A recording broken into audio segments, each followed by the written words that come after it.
Apa yang terbetik di benak itu langsung terwujud seakan dimanja sama Allah. Apa yang terbetik di benak langsung diwujudkan seakan dimanja sama Allah. Ya. Keajaiban ini pun bisa datang pada Anda asalkan tahu rahasianya. Keajaiban ini bisa datang pada Anda asalkan tahu rahasianya.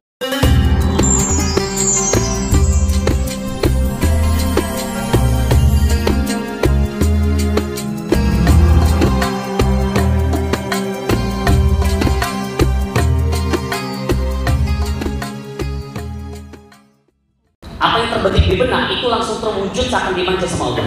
Apa yang terbetik di benak langsung diwujudkan seakan dimanja sama Allah. Ya. Nah, saat itu ilmu ini kan ditulis sama Pak Nas. Ya, Pak Nasrullah dulu tahun 2002 itu pernah jadi pengangguran di Malaysia. Istrinya dapat S2, beasiswa S2, Pak Nas ngikut, nggak dapat pekerjaan, akhirnya dia jadi pengangguran. Nah, saat itu hidupnya sangat sederhana. Saking sederhananya dia nggak punya kulkas. Nah, Malaysia itu makanannya jarang sayur. Ya, dia kayak nasi padang.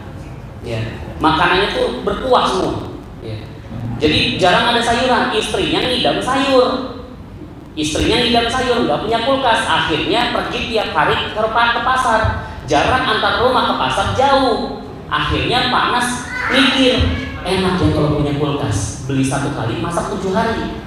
Ya, beli 1 kali untuk masak 7 hari. Akhirnya setiap istrinya bilang, "Bang, beli sayur." "Beli kulkas."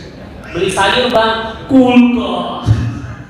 Kulkas saja yang dipikirannya. Suatu ketika sholat di salah satu masjid, sholat zuhur. Lepas sholat, doanya benar, "Rabbana atina fid dunya hasanah." Tapi yang dipikirannya,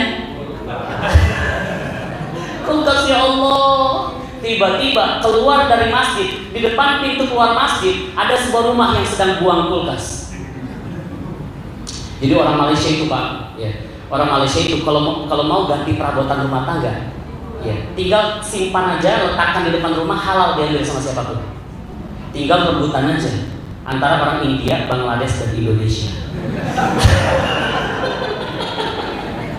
Aduh, nasib kita begitu di sana, Pak. Akhirnya Pak Nas langsung datangin itu, kan halal. Langsung didatangin itu kulkas, dibuka, masih ada bunga esnya. Oh, berarti masih baru ini, baru selesai dilepas dari colokan, dibawa pulang, dicolokin, nyala. Apa yang terbetik di benak langsung diwujudkan saat dimanja sama Allah. Jadi dulu nama ilmu ini bukan ilmu magnet rezeki, ilmu kulkas. Pas ditulis buku, ini magnet rezeki nih, magnet bagi rezeki. Ya. Akhirnya ini kan cerita Pak Nas sebelum nulis buku. Ya, tadi saya sudah disebutkan di awal, saya ini adik kandungnya Pak Nas. Ya. Jadi saya keluarga 9 bersaudara. Saya anak ke-8, Pak Nas anak ke-3. Hidup bersama Pak Nas itu menjadi suatu keberkahan bagi saya. Ya. Karena gini, Pak Nas ini guru kedua saya di keluarga setelah yang pertama orang tua. Jadi guru pertama orang tua, guru kedua ya Pak Nas ini. Jadi dulu jemaah sekalian, saya menjadi orang yang jauh sekali dari keajaiban. Jauh sekali. Saat saya jatuh, saya tuduh Allah. Kenapa Allah jatuhkan saya? Makin saya tuduh Allah, makin jatuh saya. Makin saya jatuh, makin saya tuduh lagi Allah. Makin saya tuduh Allah, makin jatuhlah saya. Sampai saya berada pada kondisi terendah saat itu.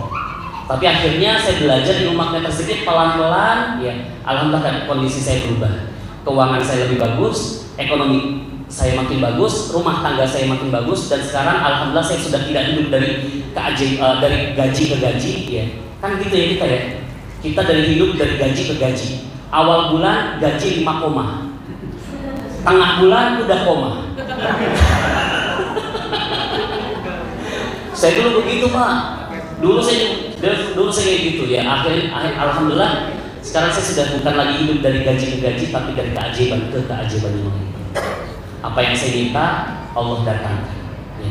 Maka saat itu Pak Nas bilang sama saya, "Fikri, sebelum kamu kenal sama ilmu magnet rezeki, pernah nggak punya keajaiban?"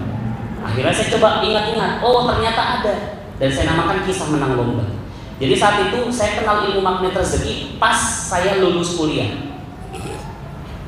Jadi saya kenal magnet rezeki pas setelah saya lulus kuliah. Jadi kisah ini sebelum saya lulus kuliah, atau tepatnya hari pertama saya masuk kuliah. Jadi saya lahir besar di Jakarta, orang Bugis, tapi ibu merantau. Ya. Kemudian pindah di sini banyak gak sih orang Bugis? banyak juga ya. Saya pikir cuma di Kalimantan Utara yang banyak orang Bugis.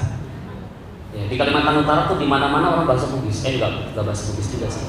Logatnya logat Bugis. Jadi saat itu saya lahir besar di Jakarta, pergi ke merantau untuk kuliah di Makassar. Saya belum kenal siapapun, tapi saya kenal sama seorang ustadz. Ustadz saya bilang, Fikri, kamu punya impian, punya start. Kalau kamu punya impian, tulis di kertas, jangan tulis di kepala. Kalau tulis di kepala hilang. Tulis di kertas, kemudian tempel di tembok kamar, pandangin terus, liatin terus, insya Allah satu-satu terwujud. Akhirnya saya pulang, saya tulis 1, 2, 3, 4. Ada satu impian yang tidak masuk akal. Kenapa tidak masuk akal? Karena saya tidak tahu cara mewujudkannya bagaimana. Ya, saya tidak tahu cara mewujudkannya. Jadi saat itu karena baru pertama saya kuliah, saya ingin sekali mewakili Universitas Hasanuddin di acara nasional. Ya. Terserah acara apapun, ya terserah saya di situ ngapain, yang penting saya pakai jas merah, saya Unhas. Udah gitu aja. Itu jadi kebanggaan bagi saya dulu. Ya. Tiba-tiba 2 bulan setelah saya tulis itu impian, kan ustadz saya bilang tulis saja walaupun yang tidak mungkin sekalipun. Akhirnya saya tulis. 2 bulan setelahnya saya kenal sama seorang senior, kakak kelas saya. Terus dia ngajak saya ke Padang. Fik, ayo kita ke Padang. Nah, ini dia. Kan saya minta, nah datang di Padang nih. Terserah saya nggak penting acara apapun. Saya tanya acara apa? Lomba. Saya nggak minta lomba, Allah kasih lomba. Saya nggak minta juara, Allah kasih juara. Pas saya pulang, saya liatin lagi impian saya. Ustadz saya bilang kalau sudah terwujud coret. Akhirnya saya coret. Alhamdulillah udah terwujud ya Allah. Next ke impian selanjutnya. Tiba-tiba beberapa bulan kemudian saya dipanggil lagi ke Universitas Indonesia. Saya nggak minta lomba, Allah kasih lomba. Saya nggak minta juara, Allah kasih juara. Pas saya pulang, saya pandangin lagi apa yang mau saya coret. Udah kecoret kemarin. Akhirnya saya coret 2 kali lah. Ya Allah, udah terima kasih, udah cukup bagi saya. Next ke impian selanjutnya. Tiba-tiba beberapa bulan kemudian saya dipanggil lagi ke Universitas Gadjah Mada, Yogyakarta. Saya nggak minta lomba, Allah kasih lomba. Saya nggak minta juara, Allah kasih juara. Pas saya pulang, saya lihat lagi, ya Allah udah cukup. Udah kebanyakan. Saya coret lagi 3 kali, ya Allah udah cukup. Tiba-tiba 2 bulan setelahnya saya dipanggil sama rektor Unhas. Saya nggak tahu nih kenapa saya dipanggil. Saya dikasih surat, tiba-tiba surat itu isinya saya dinobatkan sebagai mahasiswa berprestasi Unhas saat itu. Masya Allah. Mintanya 1, dan bagi saya nggak mungkin, karena saya nggak tahu caranya. Tiba-tiba Allah kasih berkali-kali lipat. Begitu pula dengan saya pernah habis uang jangan sekalian. Ya. Jadi setelah kenal ilmunya, tapi keuangan saya masih manajemennya belum bagus, pengaturan keuangannya belum bagus. Saya mau berangkat kerja, istri saya bilang, Kak, nggak ada uang buat belanja, buat makan. Nggak ada ya? Iya udah nggak ada. Tunggu. Saya minta dulu sama Allah. Sebelum saya berangkat kerja, saya duha dulu, gelar sejadah. Sebelum saya takbir, saya bilang begini sama Allah, ya Allah, istriku minta uang, nggak punya uang, cuma engkau yang punya uang. Allah. Saya minta uang dalam sholat, Bapak Ibu. Lepas sholat, ya, saya doa. Kemudian saya berangkat kerja. Pas di perjalanan berangkat kerja, saya ingat semua dosa-dosa saya. Ya. Ingat dosa, saya nangis sejadi-jadinya di atas motor, gitu ya. Sampai buram ini mata, saking banyak itu air mata. Pas nyampe di tempat klinik, saya seorang dokter. Ya. Saya seorang dokter umum, sampai saat ini masih berpraktek. Ya. Nah saat itu saya ke tempat praktek saya. Baru beberapa menit saya duduk, pasien belum ada, perawat saya datang. Dia datang ke ruangan saya, tok, permisi dok, iya masuk silakan. Dia bawa selebar amplop isinya uang. Kan saya minta uang tadi kan? Dari mana ini uang? Harusnya gaji saya kan bulan depan. Lah ini masih tengah bulan. Enggak dok, gini. Dokter kan pernah punya komisi beberapa bulan yang lalu kan. Tapi kan gak cair. Ini cairnya. Masya Allah. Saya minta uang langsung Allah cairkan itu uang saya. Padahal saya udah gak ingat itu uang. Begitu juga dengan apa yang saya miliki sekarang jemaah sekalian, mobil. Saat itu saya naik motor kemana-mana. Ya. Rumah saya di sini, tempat kerja istri saya di sini, tempat kerja saya di sini. Jamnya barengan. Jadi dari tengah saya antar dulu istri saya ke sini, kemudian saya ke sini, pulangnya juga samaan. Akhirnya saya jemput dulu, kemudian kembali ke tengah. Terbetik dalam benak, kok capek ya? Enak ya kalau punya mobil. Bukannya saya nggak syukur, saya bersyukur udah punya motor, tapi kok kayak pengen gitu. Cuma kepengen aja. Jadi kalau dapat mobil, biarlah saya naik motor, istri naik mobil gitu. Tiba-tiba beberapa bulan kemudian ada yang datang pada saya, Fikri, saya punya mobil 2. Satu saya pakai, satu saya nggak pakai, dan nggak ada yang mau pakai, nggak ada yang bisa pakai, dan saya juga nggak mau jual. Daripada rusak, ambillah, silakan, kapan terserah kamu mau kembalikan. Masya Allah, langsung saya bawa pulang itu mobil tanpa uang 1 sen pun. Begitu juga dengan rumah. Dulu setelah nikah, saya kontrak di rumah yang biasa aja bagi saya, udah cukup lah bagi saya. Cuma rumah lama, dibikin tahun 90-an. Nah, pas istri saya lagi kejemur, tiba-tiba ada anak kecil lewat depan rumah saya, terus ngeliat rumah saya, dikatain rumah saya, rumah orang miskin. Dan pagarnya itu dari kayu 1, 2. Pantas lah dibilang rumah orang miskin. Akhirnya istri saya masuk ke dalam, dia bilang sama saya, Kak, masuk rumah kita dibilang rumah orang miskin. Saya bilang sama istri, sabar, insya Allah sebentar lagi Allah kasih rumah yang lebih bagus daripada ini. Terbetik dalam benak saya, enak ya kalau punya rumah. Kan rumusnya sama. Pak Nas dulu gitu, enak ya kalau punya kulkas. Saya tiru, saya ikutin, saya praktekin. Tiba-tiba ada beberapa bulan kemudian ada yang datang pada saya, Fikri, ini rumah baru saja saya renovasi. Saya tinggalnya di Kuwait.